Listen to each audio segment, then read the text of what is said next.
new emotions every round and stuff like that. Now this is new for you. How are you feeling ahead of these games emotionally? And is it kind of how you expected you to? Yeah, no, I'm excited.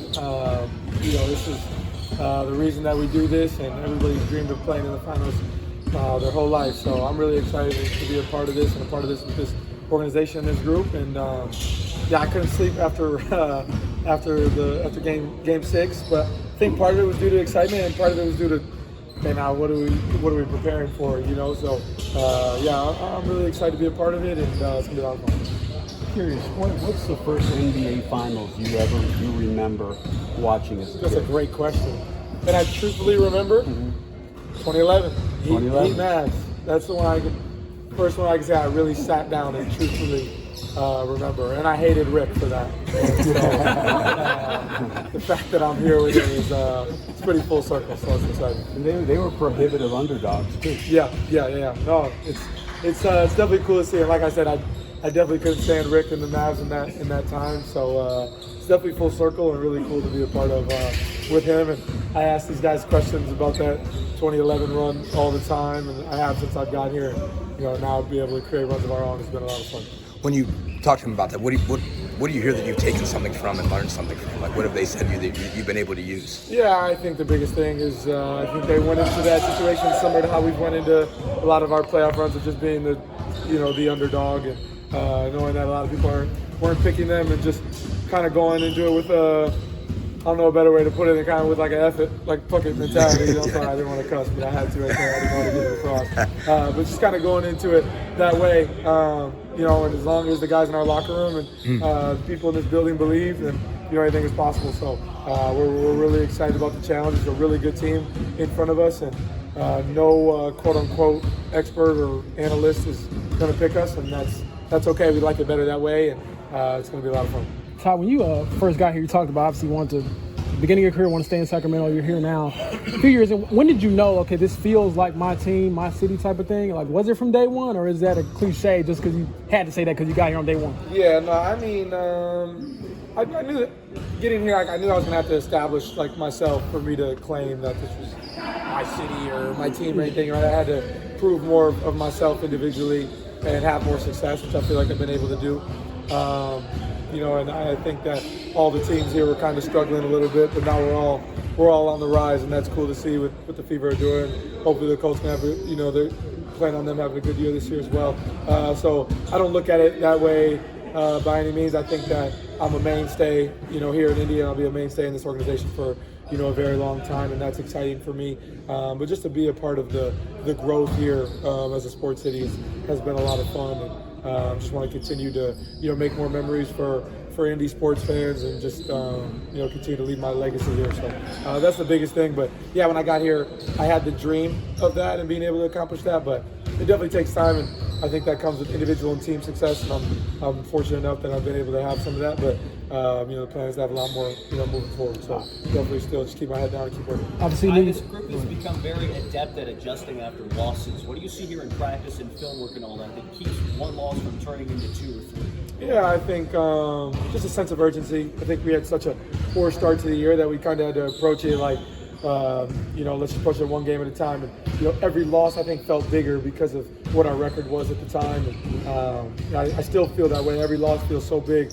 because it's playoff basketball. And if you give one away, you don't want to give 2 away. So I think that's just part of the resilience of this group, but also I think the basketball minds that we have here. Coach Carlisle and our staff are really brilliant at making adjustments and continuing to adjust on the fly, which has been really big for our success. And I think that when we lose, we typically get reamed in film, and our film study just intensifies even more. And I think that that leads to success for us. Excuse me, I have a quick We have a question on the side over there. Question to the left. Excuse me. Yeah, I can get 2 bacon cheeseburgers and fries from Culver's.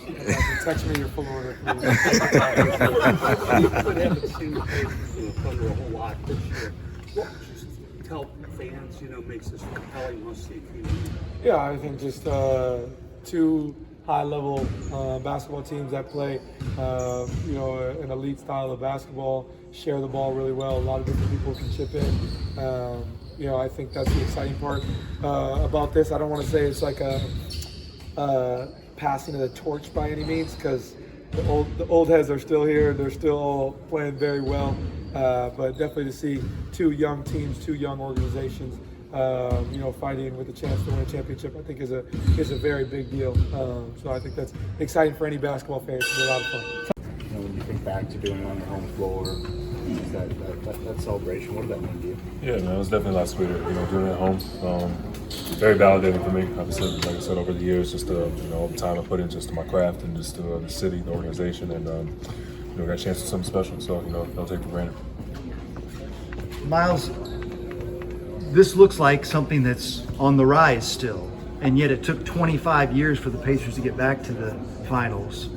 How much of a mentality do you have to have that there's no guarantee you can get back here in another year or two, or that this is still the start of something, that this may be the opportunity? Of course, it's a great way of looking at it. I don't, again, it's taken me 10 years myself just to get here. So, I just, it's a little bittersweet, but at the same time, the fact that it's finally here, you're right. Taking the opportunity and just running with it. You never know when you're going to be back here. You never know if the circumstances are going to be the same. And while the opportunity is here presenting itself, take full advantage of it. You go to Montana often?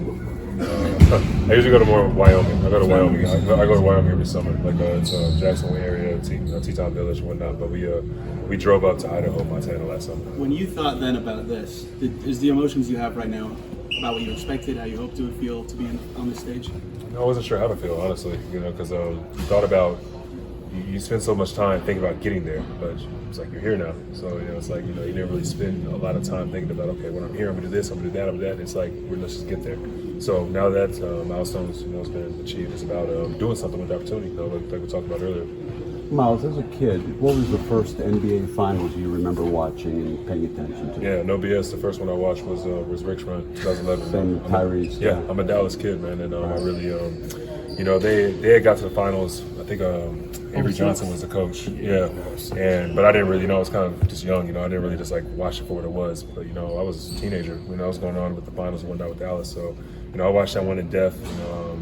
I had a relationship with Chris Bosh when I was coming up too. So just watched him, and honestly, it was everybody was going for the heat at that time. They had Chris Bosh, Dwayne Wade, LeBron, and all them. But when Rick proved with Dirk and the rest of his team, it's just that the right time, anybody can get hot and take it. Tyrese said he hated Rick for this. Nah, man. I think for me personally, I think it was more so about just the city. Dallas was like I'd never seen it like that before. I'm from 30 minutes away from where Dallas is at, and we had local vendors out there selling finals T-shirts, and everybody was hyped. The city was just in a whole different environment. So just what the finals can do for a city, something I think I took for underestimated as well. It's just been a different buzz here around Indianapolis. It's just been these fans deserve this. Tyrese said The Simon family and the Pacers organization is flying out all the full-time employees. So you have the support there at KC. Just how special is that?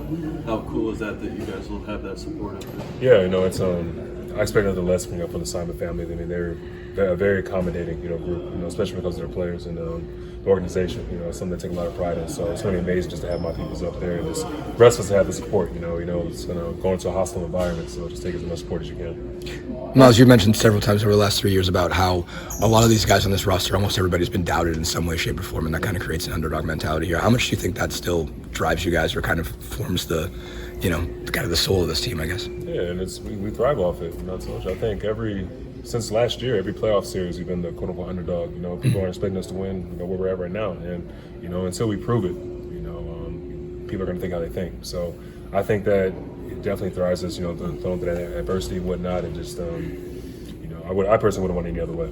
Myles, to that point, how do you think Ty has kind of embraced everything that comes with being the quote-unquote underdog, the pressure, the spotlight, since you met him when he first got here till now? Yeah, well, he was underdog when he first got here, so not much has changed, for him.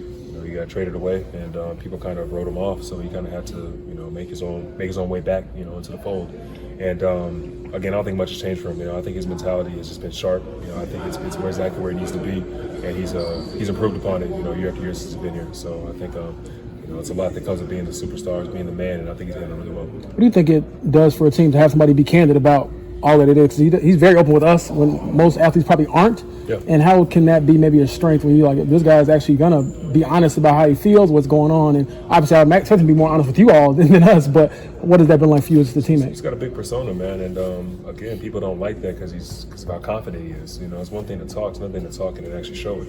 And you know, he expresses how he feels, and I'd rather have someone on my team that does that than, you know, suppress their feelings or, you know, talk behind your back. You know, he's gonna tell you exactly how he feels about every situation. And again, it's a rarity, but in your point guard, it's something I think is necessary. What makes OKC so good, especially on defense? They thrive off turnovers. You know, they swarm the ball. They do a good job of just rotating and flying around. They don't necessarily have matchups. You know, they got guys cross-match playing different guys, and you know, they've been one of the better teams, especially defensive teams, you know, all season long. So, you know, there's proper respect there. But at the same time, you know, we've got one of the best staffs, you know, in this league. You know, they've been preparing us over these past couple of days, you know, for what's to come. So, you know, we get in that environment and just apply our principles. They've been one of the best home teams too. You guys have been able to steal on the road and play really well on the road. How do you use that as you go into what's going to be your hardest environment so far? Nothing changed for us. You know, you go in there and just you stare down the opponents and with everybody else. And again, you apply your principles, you apply everything we worked on all season long, and then, you know, this is what we do it for. You know, there's no greater stage. Always ready for it,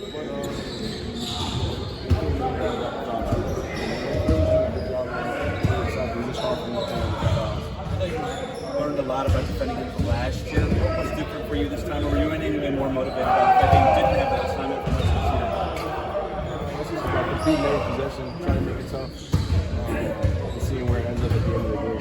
Because there's times where he's running myself. Just got to compete and try to play hard. How much of that can you apply now to Shea and a Thunderstorm? Same mentality going in, for sure. How much of it is maybe mentality as opposed to the physical things that a fan can see when you're preparing for defending a guard like that? How much of it is mentality? Compared to like what a fan can see, you know, on video or live. Yeah, I mean, I think it's a mixture of both, playing hard and competing, as well as strategy and understanding tendencies and trying to figure out how to work it. But you've obviously been defending top-level guys for most of the last 3 years. What have you learned about dealing with guys that make a point to get fouled, basically? What do you have to learn about dealing with that when guys, you know, that's part of their game is getting themselves in position to draw fouls? And how have you kind of gotten better, do you think, at handling that over time? Yeah, through experience, you just find out places where your hands get in the way and try to keep them back while also being physical and being in the right spots. Keeping your hands away, keep your hands off. What team makes this Thunder defense so good? They have a lot of individually good defenders. When they come together as a group, I think it's a good team defense. You know, athletic, versatile, physical. I feel it's similar in any way to any of the teams that you faced already. Defensively, and for you guys, defensively. Drew, obviously you had a chance to play with SGA and Lou in the national team. What's it going to be like to just face them again on this stage? I'm looking at like another opponent. You know, it's going to be confident, it's going to be competitive. You know, I always want to see them do well when I'm not playing against them, but now we're competing, so it'll be fun. It'll be good competition. Thanks, guys. Appreciate it. Thanks, Drew.